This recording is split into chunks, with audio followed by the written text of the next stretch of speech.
If you have not considered the importance of eviction or have not considered the prospect of eviction as a business strategy, I'd like for you to stay with me until the end so that perhaps you kind of stumble upon a few new ideas that you may incorporate into your business strategy for making more money.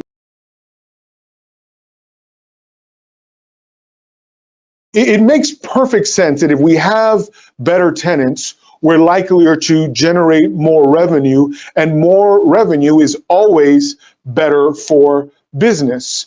And so I want to show you how using eviction gets us to better business. Think about eviction as a business strategy, and if you haven't yet incorporated the prospect of eviction, it might be because you simply don't have much experience with it, or because you also have this negative misconception of eviction itself. But what I'd like to show you a little bit today is a three-part principle that ultimately will make you more money because you're going to create better tenants out of it. The whole idea is that not all tenants really know how to be great tenants.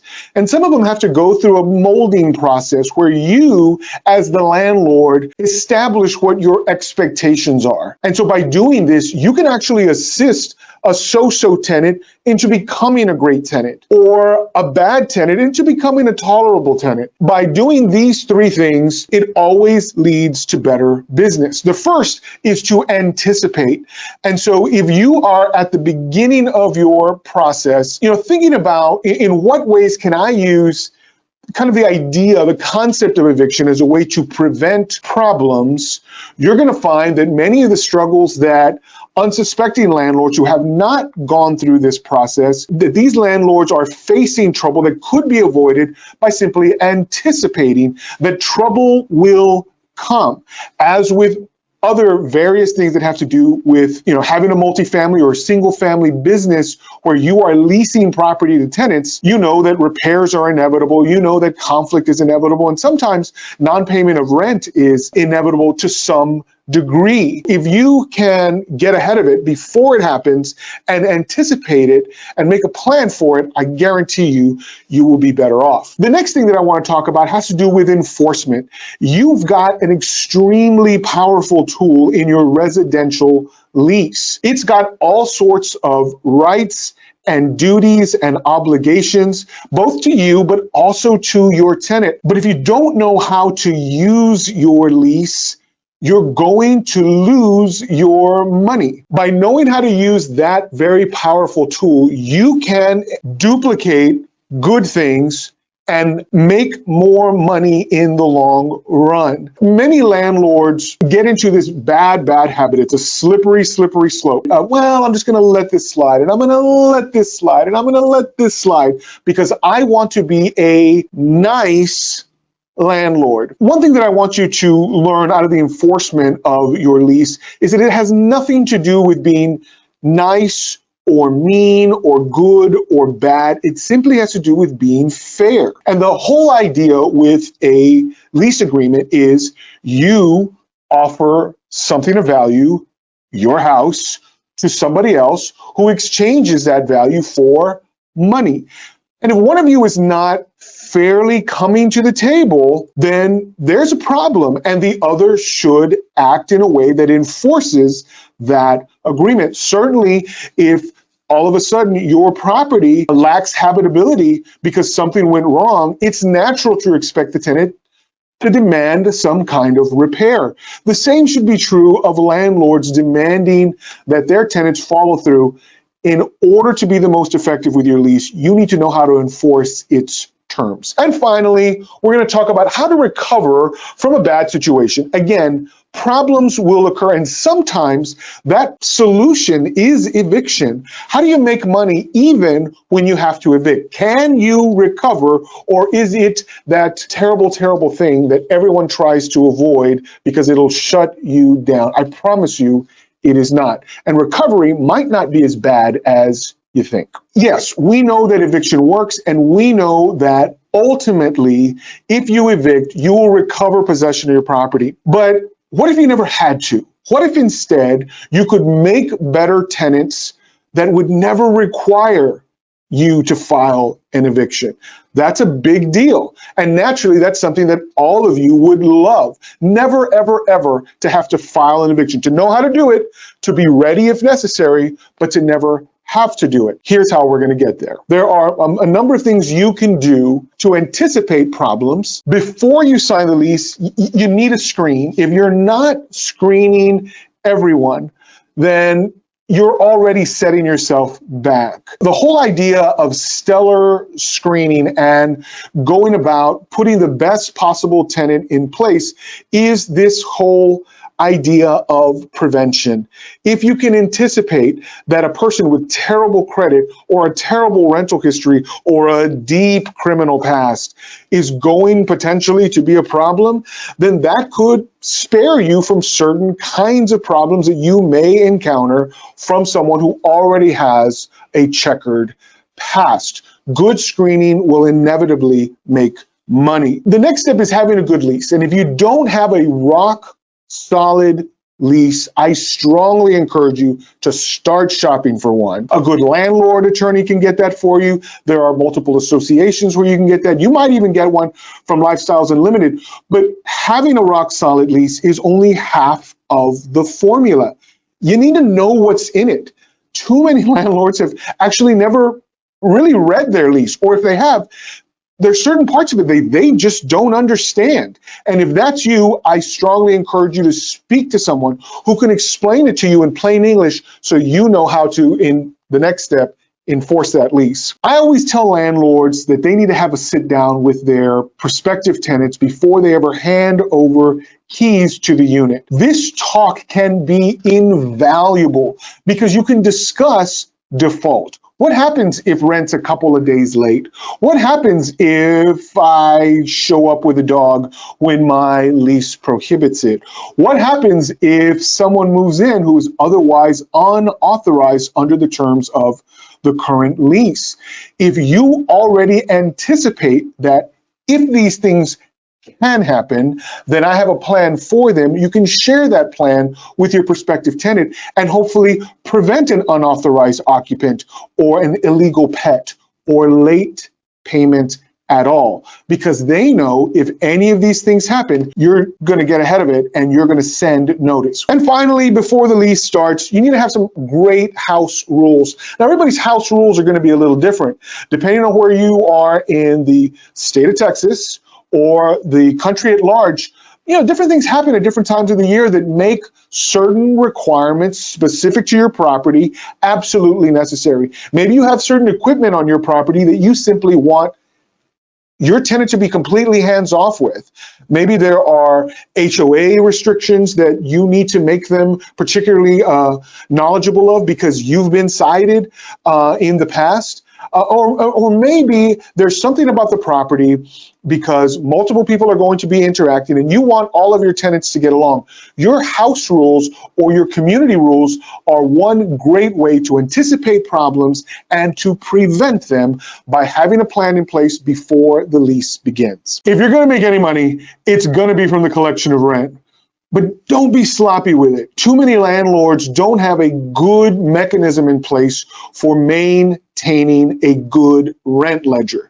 Now, I'm hoping that for each of you out there, you've got a system where you are not just collecting rent, but noting when the rent comes in and every other possible charge. There are certain non-rent money obligations in your lease that some landlords just fail to put in their ledger.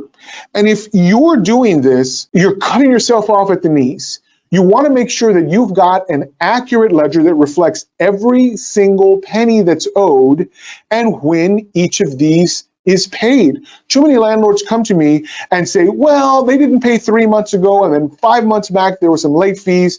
And for a couple of months during the summer, they didn't pay a certain utility. But we're here in the fall, and you're bringing these things up as though there's been no money collected since each of these events, which is just not true. And so you need to make sure that your ledger reflects when these fees occurred and what you're doing to collect every time a fee is due. Late fees in particular.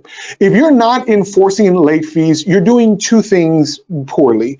Number one, you are condoning bad behavior, which is never recommended. You're essentially telling your tenant, you can pay whenever you want. I really don't care, as long as you eventually pay. That's a poor strategy. Second, if you have a means of collecting money, then it's important for you to do it. Always, always, always, the late fee functions as a deterrent to bad behavior. You want your rent collecting procedures to be predictable and timely. Collecting late fees is a great way to get there. If you enforce your late fees every single time and let your tenant know ahead of time when late fees apply and how much you will be collecting, you're likelier either A, to encourage on-time payment, or B, to get those late fees paid. Finally, when it comes to rent, if it turns out that a tenant is not paying rent on time and you accept that rent, it's incumbent on you as a landlord to issue notice. You got to send notice of late payment and inform your tenant that repeated late payment could ultimately result in eviction. Yes. And so that threat of eviction, or the concept of eviction, the idea of eviction in the back of someone's mind, serves as a powerful tool to get that rent paid timely. And so if you're not sending notices for late payment, I strongly encourage you to do that. Inspection. Why are inspections important? And what do you need to do for an inspection to be effective? Whether your lease requires it or not, I strongly recommend that landlords send notice to their tenants that an inspection will take place, whether it's due to some repair, some routine maintenance, or just because it's time to do it. It's been a while since you've done it. I encourage it. In fact, I encourage that before the lease ever starts, you schedule your first inspection. In any 12-month period, I recommend to landlords that you should do at least two, one after 3 months and one after 9 months, that you're on the property just to make sure that everything is copacetic. The ceilings, the walls, the floors, the plumbing, the electricity, the outside of the facility, all of it's checked just to make sure. Because nothing's worse than a landlord who says, well, they've been there for 3 years, and it turns out they never changed that air filter once. Well, if you as a landlord had inspected after 3 months and checked the air filter, you could have pointed that out super early and spared yourself a lot of unnecessary costs. Don't take no for an answer when it comes to inspections, because some tenants get a little bit hesitant when you want to inspect. Understand that if your state and your lease allows you to inspect, you should. You should inspect. It's good for you, it's good for your property, and in a lot of ways, it's actually good for the tenant because it keeps the property in good repair. So don't take no for an answer. If your tenant denies you that right, like with unpaid rent, you're issuing a notice to them. And you're letting them know, look, I have the right to come in, and it's good for all of us. And we talked about this before we started the lease, remember? Because you had to sit down, and before those keys were over, you planned out the first inspection. If you're doing this and you're doing it well, I guarantee you're actually going to make a stronger bond between you and your tenant. But if they're insisting that you can't exercise this right, then maybe it's time to move on and eviction becomes necessary. Termination is not something that happens automatically. Many leases end, but the landlord and the tenant just stay on a month-to-month basis. This is not something that I recommend. If you've got a terrible tenant on a month-to-month basis, you should be terminating, and to do that effectively, particularly in the state of Texas, you need to send no less than a 30-day notice of termination. Across the country, other states and other jurisdictions, the time frame might be different, but in Texas for sure, you have to send at least 30 days. Your lease might actually require some longer period. You need to know what your lease says about lease termination. And if you've got a terrible tenant, you want to move on from them. But if you've got a great tenant, you want to terminate that current lease, because sometimes the rules change. Sometimes rent has to go up. Sometimes new parties come in. Sometimes the rules change. And you want to start off with a fresh lease, and you want to know that you have that tenant with you for a given period. Month to month is just not stable enough for good business practice. If you've got a good tenant that you want to keep, lock them into a year or longer lease. I guarantee you things will run better. Sometimes it comes to the hard fact that eviction is 100% necessary. And when it's necessary, it's important for you to know that eviction in any court just isn't fast. And knowing these things, it doesn't help you to wait. I want to show you how you can fast track to get to recovery by using the enforcement mechanisms in your lease. I want you to focus on, again, the concept that eviction itself should not be a last resort. It should be one of the things you use as an enforcement mechanism when notices haven't done it, when your pre-lease talk hasn't done it, when other things you've said or done just have not been effective, and your tenant either A, habitually pays late, or habitually violates the lease, or is habitually receiving notices from the HOA, it may be time for you to send not just a notice of default, but a notice to vacate. And this begins the eviction process. The truth is, most evictions just don't want an eviction on their record. It's a scary, ugly thing. And if things have gotten to the point where both the tenant and the landlord agree that things just aren't working out, many tenants will simply voluntarily leave before that eviction ever makes it to trial. And because of this, we want to know that the sooner a bad fitting tenant is removed, the better it is for your business.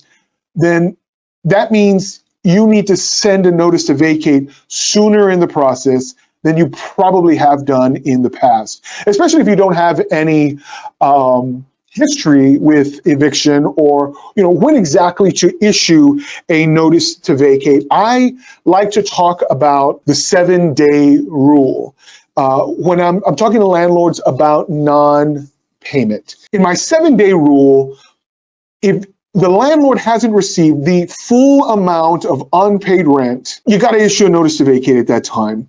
Because what we know in Texas, the eviction procedure lasts anywhere from 30 to 45 days. So if you've already waited 7 days and you're just beginning with a notice to vacate, your potential for loss in the short term is about 2 months.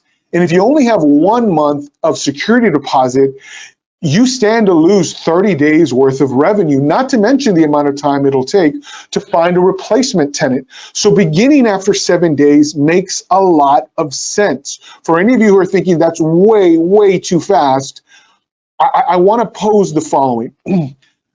Because many tenants want to avoid eviction, you may get one of the two following scenarios. Either A, a tenant who says, wait, I promise this is a one-time thing, it'll never happen again. And they come forward with rent and late fees. And if we're approaching the next month, heck, they even toss in the additional month as a sign of good faith. Now, you may at this point say, you know what, I will accept this and I will retract that eviction. You always have that option, so that you've used the eviction or the possibility of an eviction on their record as a basis to motivate full payment. Or they'll go in a slightly different direction. Either A, they'll bargain with you and try to offer portions of the rent, which again only jeopardize the following month and are not in line with the lease. Or they'll pay you nothing and just leave. Those are the best scenarios. Either you recover money and you're able to reset matters, the lease train is back on track, and you can keep a good tenant who had a one-time snafu, or you've got a bad fitting tenant who really can't come through and either leaves or you have to evict, right? And so the bad fitting tenant, you got to deal with enforcement. A good fitting tenant, that enforcement actually solves the problem itself. Most tenants either don't show up or they don't show up to court with a good defense. So even that tenant who's a bad fitting tenant who you want to remove from the property, when they show up to trial, they'll either skip out on the trial or they'll show up with a poor defense. And so you showing up with a good ledger and a good notice and a good case, you should recover your property back. And so don't be afraid of your tenant, threatening to countersue you or to present all of these facts to the court. As long as you've done the right thing throughout, again, generally speaking, even tenants who go and defend themselves don't do it in a proper way and are generally not successful. As far as the eviction trial itself, you can always hire counsel to do it, but many investors, property managers, and landlords take their own cases, especially if they've got a few under their belt. And you will know that in Texas anyway, the eviction process at court can go pretty quickly. And so you may find yourself there for a while, maybe an hour or so, but the case that you're representing may start and stop within a few minutes. What you may do if you've got an eviction coming up is you may want to attend an eviction trial in the court where you will be attending to kind of get a look and feel for how things run in that particular court. While some evictions are appealed and they go to a higher court, and in Texas, that would be the county court, where procedure is a little more formal. Most evictions simply are not appealed. And so if it turns out that your tenant simply has not moved, they don't show up or they show up with a bad defense and you win, again, most evictions will not be appealed, and within that 30 to 60 day time frame, you should get your property back, no sweat. And so if you've got an ill-fitting tenant, you want to enforce the eviction all the way to judgment, and then potentially to additional enforcement, which would include what's called a writ of possession in the state of Texas. It's called different things, but probably something similar in most states. And this is an order signed by the judge. In Texas, it's enforced by the constables, who will literally go to the property and forcibly remove people from the property while you, the landlord, empty out the unit of any remaining personal property, which essentially is discarded, and then you take possession that day. This is not something that happens often, but it is something that is possible for tenants who simply absolutely refuse to leave. I want to talk to you about what it takes to win your case at trial. In the eviction court, there are essentially four things that you need to prove. The first is, what is your agreement? That's your lease. If you don't have a lease, oral agreements are accepted in the state of Texas and in various other states. But if you can put a lease down, get them to sign a lease. Naturally, if you've purchased a property where leases are lost or leases never existed, this can be complicated. But if you have a brand new tenant, get them to sign a lease 100% of the time. That's step one. Step two is, what was that breach? Was this a rent violation due to non-payment, or was this a non-rent violation due to some other breach of your agreement? When it comes to non-rent violations, I preach a 3 strikes and you're out policy, because unless the violation is super egregious, some judges aren't gonna evict on one ticky-tack violation, but a history of violation is much easier for a court to say, yeah, it's time for you to go, tenant. If you've got 3 violations that were never corrected that remain an issue with your tenant, even a tenant who has paid rent, you can very likely still prove breach and the fact that you are entitled to recover possession. Again, even from a tenant who is actually paying rent. So the first is the agreement. The second is breach. The third is confirmation of notice. Did you send a proper notice? In Texas, Chapter 24 of the Texas Property Code informs us what a proper notice to vacate is and how it is delivered. If you have no idea what I am talking about in terms of a notice to vacate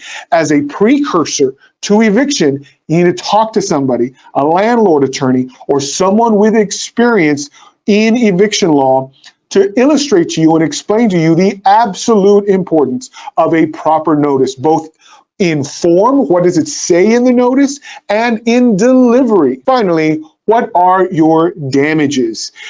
In every eviction, one of those is possession. You're seeking to reacquire possession from the tenant. The second is probably money damages. And so if you have a ledger that clearly illustrates how much is unpaid in rent, you can ask this from the court. Unfortunately, the eviction court in Texas will not allow a recovery for unpaid utilities, unpaid deposits, damages to the property. The sole thing that you can require of your tenant in an eviction in terms of money damages is unpaid rent. Now, you can, by law, also add attorney fees and court costs. We like those.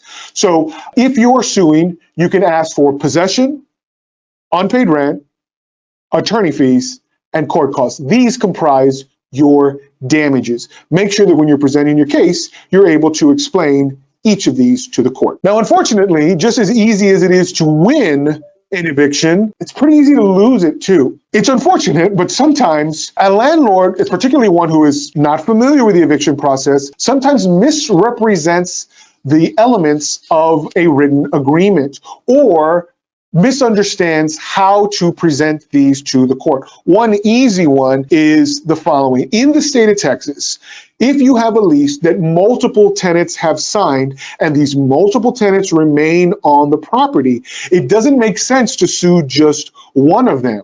I only like suing the main culprit. Well, that doesn't work in a Texas court. In a Texas court, a judge is unable to issue a judgment for eviction against a single tenant who is validly on the lease when other tenants were not added in the eviction process. So you can misrepresent your agreement and totally derail your eviction.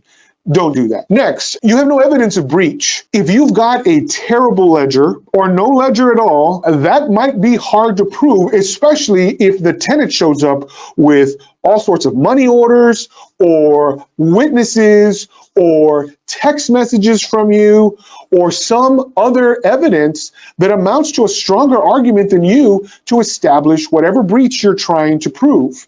Perhaps you're claiming that some unauthorized animal is there, but you didn't even see that animal, your property manager did, or the neighbor did. And so you're presenting hearsay evidence to the court, which will not likely be convincing. If you can't prove the breach, you can't win your case. Next, you have no confirmation of proper notice. This is a big one and probably the biggest reason that landlords get turned away at the eviction court, because they fail to properly deliver that notice to vacate. We advocate 100% of the time, deliver your notice to vacate by regular and by certified mail. Judges love this. Regular and certified mail does it every time. Now, the substance of your notice is a different thing.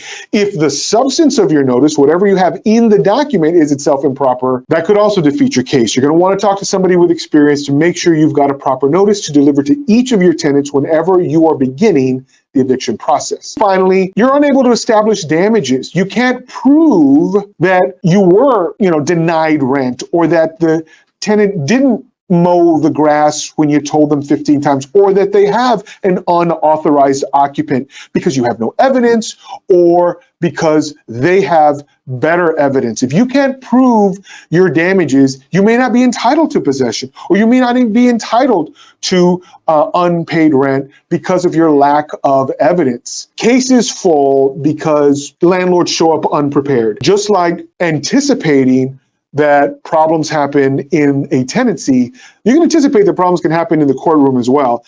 You need to be prepared. Let's talk about full recovery. How does a landlord who has had to evict fully recover from a botched lease? You may have a lease that you anticipated to go on for 12 months, but you're 3 months in and that tenant is gone, either because you had to evict them or they just up and abandoned the property. How do you recover from a situation like this? What options do you have so that you can get your business back on track? Well, let's presume then that you've had to file for eviction and that you're in a situation with your tenant, maybe even at the courthouse. Many times, evictions can be resolved through settlement. That it is possible to salvage some of your losses with your tenant through some kind of settlement. Now, that might mean that they pay some money to have a case dismissed, for example. Or it might mean that although they know of their right to appeal, which might inevitably simply cost you more money. They hand over those keys at an empty unit because you and your tenant were able to resolve things through settlement. This aids you on your road to recovery in terms of all of your losses when things have gone wrong and an eviction has become necessary.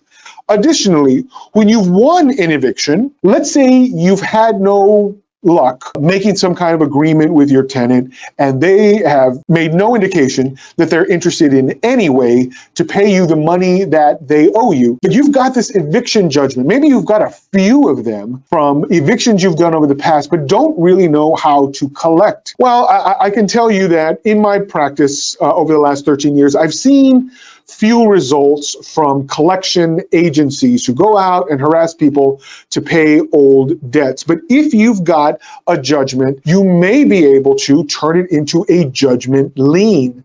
In the state of Texas, you can request, after a final judgment, an abstract of that judgment from the court that issued the final judgment. Once that matter has been abstracted, you can record that abstracted judgment with the property clerk's records. Now, while at first it doesn't seem to amount to much, especially if you're telling me, Ernie, this person doesn't own any property, how would this be effective in any way? Well, it's effective in two ways, actually. The first is by creating a judgment lien. You can, as long as you've got identifying information for this tenant, the last three of their social, the last three of their Texas driver's license, and their date of birth. This is all helpful information for narrowing down this judgment lien to the exact tenant on your lease. Once you file this with the property clerk's record in the state of Texas, this gets picked up by credit reporting agencies. And guess what? Now you've got a debt that someone who perhaps 5 or 6 years down the line, who's looking to improve their credit, may call and say, what can I do to get this judgment off my record? I'm working to improve my credit. That's always a good call, but it doesn't happen unless you abstract the judgment. Let's say that same former tenant is looking to buy property. What's the first thing that a title company is going to find when they go and research the parties involved in this deal? They're going to find a judgment lien. And no lender is going to lend money to someone who's already got a potential harm to the collateral. And so before that closing happens, you'll get a call from your former tenant who says, I've got a judgment lien that I need to clear. What is it going to take to clear this judgment? To which you'll respond, or I'll respond because I handled the case for you and filed the abstract. Well, at this point, after you've paid the entire judgment, including court costs and attorney fees, and now that I've calculated 5, 6, 7, 8 years worth of interest, the current number is X. You pay X and we will release the judgment lien.